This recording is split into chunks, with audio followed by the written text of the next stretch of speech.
Bueno, y aquí los tenemos, ¿no? Los principales dirigentes de la Cámpora. La gente los conoce poquísimo, Edgardo, pero tienen muchísimo poder, ¿no? Sí, un poder que aumentó y mucho después de la muerte de Néstor Kirchner. Porque, a ver, ¿qué es lo que se dijo en su momento? Que estaban creciendo dentro de lo que es todo este proceso del kirchnerismo que empezó en el 2003, pero que en realidad con Néstor Kirchner crecían, pero no les daba el rol que ellos querían tener. Es como que los tenía ahí, a los jóvenes de la Cámpora. En cambio, con Cristina Kirchner tienen un papel preponderante ahora en la vida política nacional. Insistimos, con puestos importantes en el Congreso de la Nación, legislatura bonaerense, legislatura porteña, en empresas del Estado y también en el Gabinete Nacional. En el Gabinete Nacional, con la figura ascendente de Axel Kicillof, que ya en esta semana Cristina Kirchner lo mencionó 2 veces en su discurso como un referente. Y vamos a hablar con Laura Di Marco, que es la periodista autora del libro de la Cámpora. Lo que pasa, ella nos va a explicar, a ver, cómo es. Kicillof se unió, fue el último en juntarse con ellos, pero por supuesto que vamos a empezar después con quien está acá, que es Máximo Kirchner, que es un poco el jefe político de la Cámpora. Seguro. Jefe en las sombras. Laura, ¿qué tal? Hola, ¿qué tal? Gracias por venir acá. Bueno, primero la Cámpora te hizo un gran favor, ¿no? Porque recomendó que no se compre tu libro. Excelentes gerentes publicitarios. Y ¿no? es bestseller. Sí, es bestseller. Va por la 4ª edición. Ajá. La Cámpora. Se largó la 4ª edición. Sí, fue algo la gran campaña fuerte. publicitaria te la hizo la propia Cámpora. No, a ver, yo lo que creo es que la Cámpora es una organización muy hermética, con mucho poder, de la cual la gente no sabe nada, que gestionan lugares sensibles, como aerolíneas, tienen lugares en ANSES, ocupan lugares en ANSES importantes, bueno, ministerios, medios de comunicación, gestionan recursos que son de todos y la gente no conoce nada de esto porque ellos solamente dan entrevistas a periodistas amigos o simpatizantes con los cuales, cuando no hay preguntas incómodas, hay publicidad. Ahora, hablan ¿no? poco también. Hablan poco. Claro, hablan poco y cuando hablan es como que son dos monólogos, ¿no? El país tiene 2 monólogos. Por un lado, el periodismo militante y la Cámpora hablando con ese periodismo militante en donde no hay preguntas muy incisivas, digamos, y por el otro lado, bueno, el periodismo profesional tratando de... ¿Y cómo hiciste para hablar con descubrir. los que hablaste de ellos? Yo lo que quiero aclarar, porque me incomoda algo, que es el país está muy polarizado y justamente el mail de la Cámpora creo que pone a este libro en una sintonía antikirchnerista que no es. El libro tiene muchísima información, es una investigación basada en datos, en hechos, en documentos. Ahora acá lo veo al Canca Gullo. Yo estuve en su casa, en la casa del Canca Gullo hace unos meses, hablando de... O sea que hablaste con la gente de la Cámpora, aparte de Gullo, ¿no? Sí, sí. Y fue muy interesante la conversación con el Canca porque él me hablaba de los 70 y muchos, después cuando yo volví a casa y empecé a mirar, bueno, de qué cosas habíamos hablado, muchos de esos jóvenes de los 70 que militaban en Montoneros y que fueron masacrados, son los padres de muchos chicos de la Cámpora, que fueron criados en muchos casos por militares, por gente que los apropió. Pero vos sabés que... Sí, yo hablé con ellos, sí. Claro. Sí. Vos sabés que, digamos, primero recomendaron no comprar tu libro y eso no, digamos, te hizo un favor, yo creo. Y después dicen, bueno, lo que pasa es información vieja, no es como funciona ahora, como para desacreditarlo el libro. Sí, lo han tratado de desacreditar de 1000 maneras. Yo, por ejemplo, escuchaba a la presidenta... Traje algunos tramitos que me parecen interesantes, porque yo digo, la presidenta quizá es poco cuidadosa cuando lanza calificativos, ¿no? ¿Por qué? ¿Qué te dijo? No, me refiero a esto de cuando se generó esta discusión en relación a cuando el colega de Clarín escribe que muchos de ellos vienen de padres montoneros, con lo cual ella dijo algo así como que está en sus genes, como si fuera Mengele, como si eso se transmitiera genéticamente. Y la realidad es que cuando yo hice la investigación de la Cámpora, lo que sucedió es que post-2001 empiezan a reunirse militantes de hijos y líderes emergentes del 2001 con viejos militantes revolucionarios, porque el país se había quebrado, la vieja política se había quebrado, y empiezan a reunirse en la sede de hijos. En esas reuniones está Felisa Micheli, está la ministra de la cual ya sabemos su final, no muy feliz. Está, por ejemplo, Pancho Talento, que hoy es cónsul en Miami y que fue el presidente de la FUA en el 1972 y que, bueno, militaba en la Juventud Peronista. Y empieza a encontrarse como chicos como Iván Hein, que era el presidente de la fuga del 2002, o sea, con 30 años de diferencia se encontraban dos generaciones. Ahora, ¿y cómo se despega esta generación de la cámpora? No, lo que te digo de la es de que... Kunkel, que es la nuestra también, es decir, ellos tienen mucho más poder que lo que uno se imaginó que podían tener este gobierno, como estabas mencionando, Micheli, Kunkel, Gullo, digamos, ellos tienen mucho más poder, ¿por qué? Y bueno, porque es otro momento histórico. Lo que yo quiero transmitir es esto. No es una interpretación que hay un aire de familia. Yo no digo que hay un aire de familia con estos padres setentistas, como lo tenemos cualquiera que heredamos cosas de nuestras familias políticas y culturales.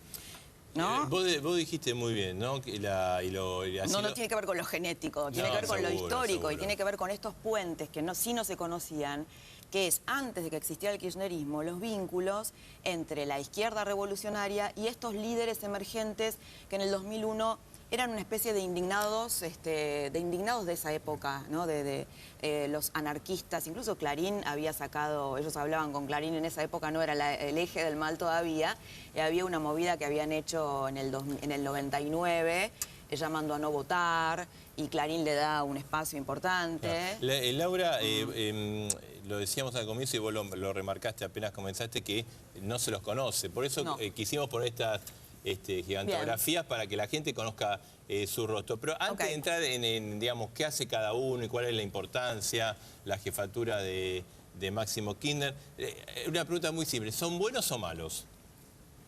Es que tienen cosas interesantes y cosas criticables. Por ejemplo, algo que a mí me pareció muy bueno. Me parece que tienen mejores ideas que prácticas políticas. A mí, en lo personal, el cuestionamiento a los medios me parece una idea interesante.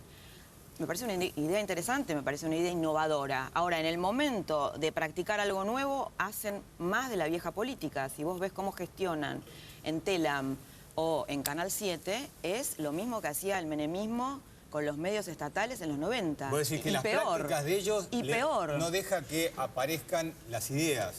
Yo creo que tienen ideas que son interesantes, innovadoras, nuevas. Esto de confrontar con los medios me parece interesante en la medida en que se haga, para profundizar la democracia. Iniciativas, por supuesto, Ahora, si vos interesantes. eso lo haces para construir un proyecto personal y armar tu propio multimedio estatal, un holding oficialista, bueno, me parece que estás reproduciendo lo mismo que criticás. ¿Y por qué no aparecen y debaten en público con la oposición? Porque creo que no lo pueden sostener.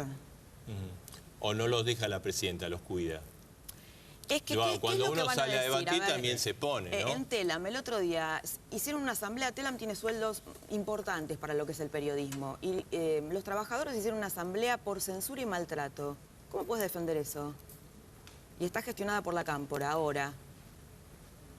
Aerolíneas, no sé, ¿cómo justificas lo que pasa? No, me parece que no lo pueden explicar. Pero vos lo que decís es que la Cámpora no admite otra idea de lo que está pasando en el país que lo que ellos sostienen.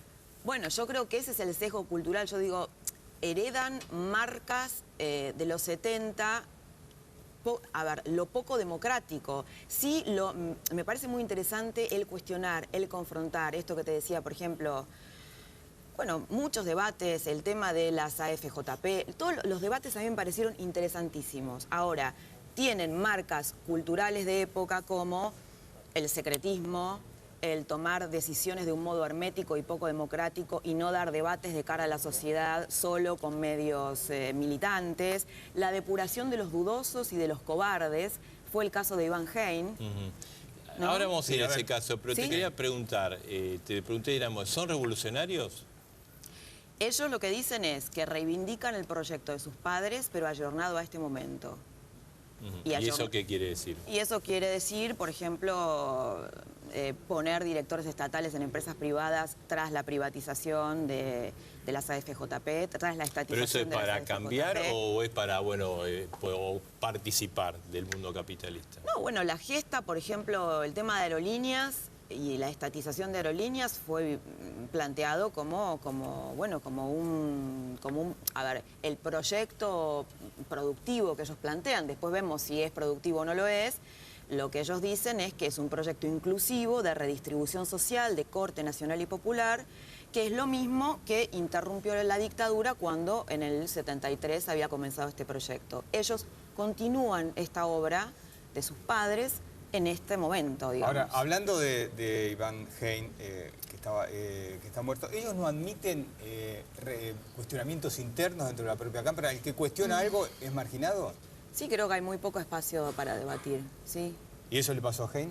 Sí, si vos lees el capítulo de Hein, lo que le pasa a Iván es que empieza a cuestionar el modelo económico, cosas del modelo económico que lo estamos viendo, y no porque desde un lugar los métodos de Moreno, él decía que Moreno servía para una primera etapa, pero no para esta etapa, que había que debatir y que el modelo se profundizaba debatiendo y no sumando a los leales, que había muchos chicos, él estaba recorriendo el país buscando chicos de la Cámpora, que los hay muy formados, pero que esos no eran los incluidos, sino que los incluidos eran, bueno, los más talibanes quizá, y bueno, esa falta de creatividad para pensar limita los movimientos, ¿no? ¿Él aspiraba a ser el reemplazante de Moreno? Sí, porque él decía que desde el área de consumo iba a salir un nuevo Perón.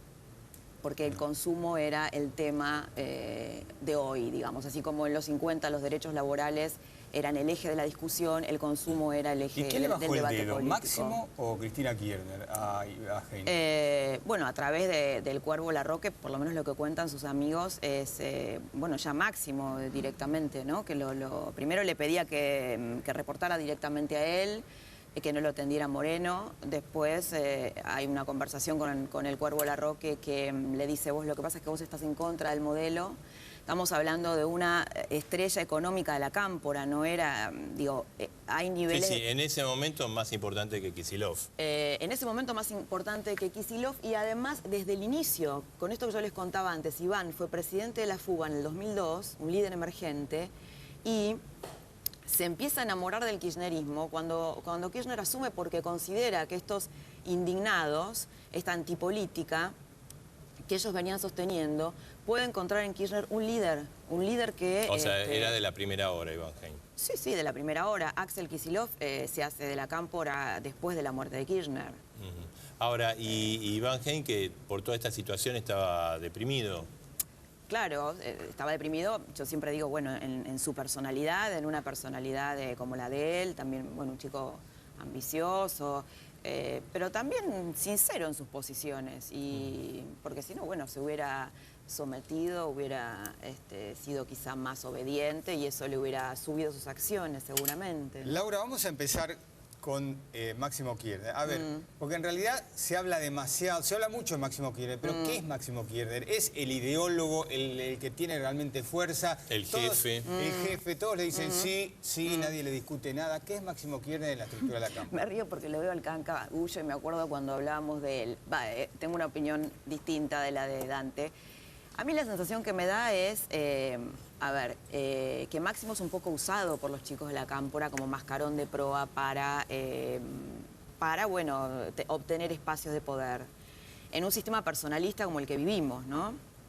Creo que Máximo es la llave que les abre puertas, es la llave que lo llevó a Olivos el día en que Cristina triunfó de un modo arrasador en las elecciones y fue reelecta, y estos chicos... Mayra Mendoza, José Otavis, estaba Juan Cabandier, formaron parte del festejo en Olivos, y en una presidenta sin un entorno político propio, me parece que es un dato fuerte, ¿no? Pero es el que dice A y nadie se atreve a decirle B. Es el que sugiere lugares, por ejemplo, la presidenta sembró en todas las listas electivas del país el año pasado con chicos de la Cámpora. Esos chicos se los acerca Máximo, y desde ese lugar...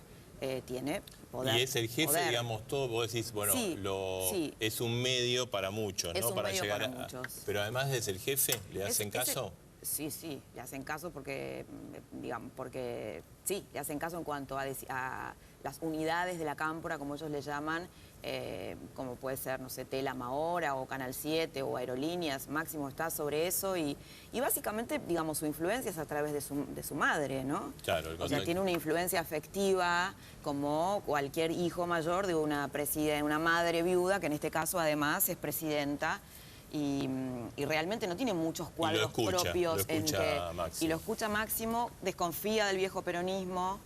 desconfía, por supuesto, de los varones del conurbano, a pesar de que haya alianzas con ellos.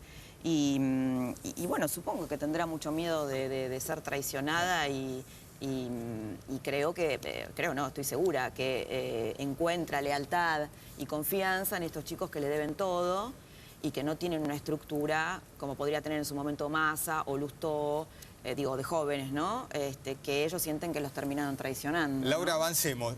Máximo Kirchner es el jefe. En esa estructura, Andrés el Cuervo Larroque, ¿qué es? ¿Es el secretario de Máximo? ¿Tiene poder propio? ¿Es una persona que genera respeto entre los demás? ¿No? Yo diría que es el más cerrado, el Cuervo. Es una figura... Hoy, mira, me llamaba una periodista de La Tercera de Chile que están fascinados con el tema de la cámpora, porque la presidenta va a ir ahora a Chile. Entonces me decía, el Cuervo Larroque es un personaje de ficción, es fascinante su persona, ¿no? Dentro de la cámpora, no fascinante en términos democráticos, por supuesto, periodísticamente, el relatarlo. Dentro de la cámpora creo que es él, quizá muchos de sus compañeros de la cámpora, no lo digo yo, los que quizá vienen del ala más universitaria, que están más formados, que son más flexibles, que es un neo-Firmenich, que se cree Firmenich en por supuesto, actuación en otro momento, en otro lugar. En el 2012. Claro, exactamente. Pero bueno. ¿Que actúa, hace puestas en escena? Sí, por ejemplo, esto de depurar a los no convencidos, ¿no? Que tenés que estar convencido en el proyecto. O sea, como un comisario político. Como un comisario, sería. exactamente. Ajá. Como en la defensa de tomar decisiones de la pureza, digamos. De la pureza, de impulsar una suerte de juicios neomontoneros. Todo esto muy entre comillas, desde ya que estamos en otro momento. Es metafórico, pero por ejemplo, cuando Iván Hein habló conmigo para una nota en La Nación a mitad de año, lo han perseguido, no sé, con juicios, con juicios informales, por supuesto, por eso lo encomillo. Reuniones en donde querían saber de dónde había salido esa información y si él había hablado conmigo o no había hablado conmigo. Y la realidad es que si vos lees el perfil, lo que yo decía de él a mitad de año es lo mismo que te digo ahora. No era por el contenido, era por el medio en el que salía. Claro. Laura, digamos, de este grupo, ¿cuáles son los tres más importantes? ¿Larroque es uno? Larroque es uno porque es muy parecido a Máximo. Tiene como, sí, yo te diría un estilo muy similar en cuanto a, sobre todo al odio hacia los medios, ¿no? Y a la concepción de que los medios son la nueva derecha, los medios profesionales. Sí, sí, sí. Por ejemplo, fue el que intervino en la oficina de Marta Ollanarte. Ustedes se acordarán cuando sí. Marta Ollanarte tenía una oficina para justamente transparentar las acciones del Estado y Kirchner entendió, o sea, la oficina oficiaba para que cualquier periodista y digamos, ciudadano... o sea, Larroque es importante. ¿Qué otro? Otavis es importante. Es quien está al lado de Larroque, diputado legislador provincial. Sí, José Otavis. José Otavis, mira, de traje está José Otavis, lo pusieron. Es te diría el más peronista. Es el más peronista de todos, ¿no? Dante, ¿no es el más peronista de todos? Es el más peronista de todos. Es el más peronista de todos. Otavis fue dualdista en el 2002 y defendía el dualdismo de la misma manera que hoy lo hace con el kirchnerismo. Bueno, hubo muchos intendentes que fueron menemistas, dualdistas, kirchneristas. Bueno, Otavis te diría, por eso en el capítulo, junto con Mayra Mendoza, que por suerte incluyeron una chica en la cámpora, son bastante machistas, por suerte hay una chica, que es la pareja de Otavis, es diputada nacional. ¿Por qué? ¿Qué pasa? ¿No le dan demasiado espacio a las mujeres? Y bueno, hay una sola en principio, sí. y es la pareja de José Otavis que la acercó a Mayra. ¿Y qué rol cumple Mayra? ¿Qué rol cumple? Es diputada nacional, fue elegida diputada nacional. Fue la chica cuya secretaria, María Luz Alonso, que es una chica de 25 años. Mayra era gerenta en la ANSES, una gerente institucional. Tenía una secretaria, María Luz Alonso. Ahora diputada por La Pampa. Exacto, una chica de 25 años que generó un hecatombe porque Mayra vía Otavis, no sé exactamente cómo fue el trámite, pocos minutos antes de cerrar las listas, la pusieron a esta chica al tope de las listas, bueno, y Bernardo... Pero es una persona muy inteligente y preparada, ¿no? ¿Quién? Alonso, la diputada Alonso. ¿María Luz Alonso? Sí. ¿Por qué lo decís? Licenciada en Economía, o sea, no es una improvisada. No, está bien, digo, la metodología en cuanto... Sí, no es el caso de Mayra, no es el caso de Mayra. Mayra no es una chica preparada, es una chica muy militante, pero no preparada. ¿Guado de Pedro? Guado de Pedro es muy preparado, tiene un máster, es abogado, además tiene un máster, es una suerte de monje negro. Monje negro en el sentido de... ¿Como Larroque? No, es la contracara de Larroque, te diría, no. Sí, bueno, en el sentido del secretismo, pero no en su preparación, no. Podríamos decir que es un cuadro político, Guado. Guado es influyente frente a Cristina, como diría la presidenta, un cuadro técnico universitario como ella, y es el promotor de muchísimos nombramientos, por ejemplo, de Julián Álvarez, el viceministro de Justicia. O sea, es un operador importante. Es un operador importante, muy importante, sí. ¿Y qué pasa con Juan Cabandier? ¿Genera respeto dentro de la cámpora? Juan Cabandier está un poco en crisis ahora con Máximo. ¿Por qué? Bueno, le fue muy mal electoralmente, le fue mal electoralmente, ¿no? le empezaron a facturar el Cuervo Larroque, que no había hecho una construcción como Kirchner le había pedido en Capital, sacó un 14%. Mucho menos que Filmus, ¿no? Mucho menos que Filmus y con muchísima publicidad estatal, como ya sabemos. Y bueno, es el más mediático de todos, pero dentro de la cámpora no tiene... descenso.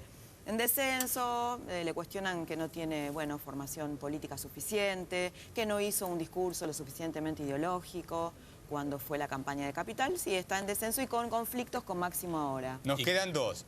Mariano Recalde, el cuestionamiento de su función en Aerolíneas Argentinas, ¿estaba preparado? Sin embargo, fue el primero que irrumpió, ¿no? En un cargo tan importante en como un cargo interventor. sí, pero viene de esta movida que yo te digo. Participaba de estas reuniones de estos chicos de la antipolítica porque tenía una organización que se llama NBI en la universidad. Y también era un líder, por supuesto que también es el hijo de Héctor Recalde y eso le da otras acciones, digamos, porque la paternidad... O le daba, quizás, no sé ahora, ¿no? Con la pelea con Moyano. Sí, no, pero el hecho de quién sos hijo es importante en la cámpora y Recalde no tiene que demostrar que es peronista porque por sus venas corre peronismo de máxima pureza, sin duda. Claro. Entonces, eso no es el caso del Cuervo Larroque, ¿no? Que viene de una familia... La presidenta lo protegió, digamos, por la administración de Aerolíneas, por lo menos, más que polémica, por lo menos tiene un déficit y ha recibido subsidio por todos lados, la empresa no anda bien. Sin embargo, la presidenta lo protegió, no es un protegido, pareciera, de Cristina. Son sus hijos políticos, sí. Yo trabajo el libro como una saga familiar, en donde vos creo que decías antes, bueno, Kirchner se entretenía con ellos y Cristina... Es la que le dio el mayor poder. Bueno, que yo creo que eso pasa en las familias, cuando está la muerte prematura de un jefe político y la madre queda viuda, son los hijos los que empiezan a rodear a esa madre, ¿no? Y bueno, me parece, desde su lógica, bueno, coherente que los defienda. Ahora, vamos a Axel Kicillof, el viceministro de Economía, el que nos quedaba. Él viene del Partido Obrero. Sí. Con otra formación distinta. Sí. ¿Cómo logra incorporar, porque es el último quizás que se incorpora acá, cómo logra ser aceptado por la cámpora? Bueno, porque Axel, en estas reuniones que yo te cuento, en las reuniones post-2001, donde yo creo que surge otro país, que no fue suficientemente contado por el periodismo, realmente yo creo eso, porque se destruyó y se construyó. Axel Kicillof empieza a formar parte de estas discusiones. Y era el típico, bueno, un poco el discurso del trotskismo, cuando asume Kirchner. Vos decís que lo cuestionaba, que decía que es más de lo mismo. Sí, es más de lo mismo. Bueno, el discurso del trotskismo en general es así, esto es más de lo mismo, esta es la continuación del modelo neoliberal por otros caminos, que curiosamente es lo mismo que dice Bonazo ahora, ¿no? Esto es, por la discusión si es continuidad o es ruptura. Él decía que era, en ese momento, que era continuidad. Con lo cual, bueno, ahí empieza a tener una interna con el Cuervo Larroque que sí se había hecho kirchnerista, es un chico sumamente formado, muy inteligente, pasó la universidad con un promedio de 9,78, una cosa así. Profesor universitario. Profesor universitario. ¿Y vos pensás que los otros que no son tan formados como él le van a pegar en los tobillos en algún momento? ¿No va a dejar que crezca demasiado? Yo lo que creo que él entró un poco en la lógica de la obediencia, ¿no? Por ejemplo, y eso hizo que sus acciones se coticen y suban dentro del kirchnerismo, que me parece que es la forma de ascender. ¿Te acordás que tenía un índice en Sendas que era su tanque de ideas? Claro, sí, que cuestionaba el índice de Moreno, ¿no? El índice oficial. Y lo bajó.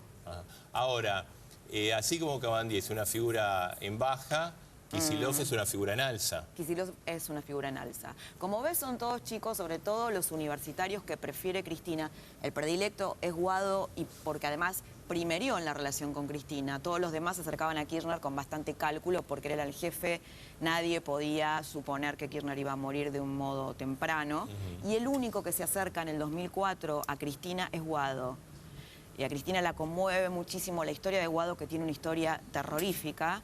¿Qué historia tiene? Sus padres fueron militantes montoneros, él estuvo secuestrado a los 2 años y asistió a, cuando vienen a buscar a la madre, a una casa donde estaba su madre con su pareja, otra pareja que no era el padre, porque ya lo habían matado al padre, y bueno, se salva porque la madre interpone una bañera en el medio para que no lo maten, Aguado. Se cría con su tía, descubre toda la historia de montoneros después.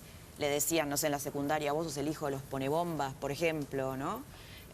Un chico sufrido, claro. Sufrido y bueno, y con muchas heridas, que encuentran en Néstor y Cristina Kirchner unos padres simbólicos que les ponen presos a los asesinos de sus padres y a la vez les dan poder. Ahora, Laura, decime, ¿cómo reaccionan todos estos jóvenes que, como vos decías, son intransigentes, el que no piensa como ellos se lo deyecta, que el periodismo tiene que ser un periodismo que piense como ellos? ¿Cómo asimilan que los Kirchner se hayan acercado a los caciques, a los varones del conurbano, a los intendentes que tuvieron con Menem, con Duhalde, a los gobernadores, a Carlos Menem, que necesitan los votos? ¿Cómo asimilan ellos todo eso, que es la realidad? Porque no esta elección, pero la anterior elección presidencial influyó ni mucho toda la estructura peronista clásica que estuvo con Menem y Duhalde para el triunfo de Cristina. Bueno, ellos lo que dicen es, yo me acuerdo una vez hablando con Abal Medina hace unos años, que todavía hablaba, no hace tanto, con La Nación, daba notas. Creo que ellos tienen este pensamiento en donde en un proceso hay cosas anecdóticas que se construye con todo y lo importante es que lo innovador sea lo que defina. Y bueno, ellos se ponen como esos sujetos innovadores de cambio. Y bueno, estos son necesarios para construir, siempre es necesario tener quizá un Rudy Ulloa, ¿no? O muchos chicos de la Cámpora te dicen, es necesario tener un José Otavis también. Claro. Ahora, decime, y ya que estamos hablando de cómo asimilan procesos, ¿cómo asimilan el proceso de Vudú, todo lo que le está pasando a ellos? ¿Lo tuvieron alguna vez como una estrella Vudú realmente? Mira, si vos, una de las cosas que a mí me preguntan mucho es, bueno, si son tan herméticos, ¿cómo construiste, cómo armaste el libro? Bueno, primero hablando con muchos en Off the Record, hablando antes, José Otavis hablaba, porque es un peronista típico y hablaba con todo el mundo. Ahora se hace el Che Guevara, pero no fue siempre así. Hablaba mucho y no hace tanto. Pero ellos activan mucho en las redes sociales y ahí cuentan muy libremente. Por ejemplo, lo que opinaban de Vudú. Sí, que era ¿qué opinaban? Y opinaban que era un liberal robado por un rato para sus propias filas hasta que ellos construyan su propio semillero.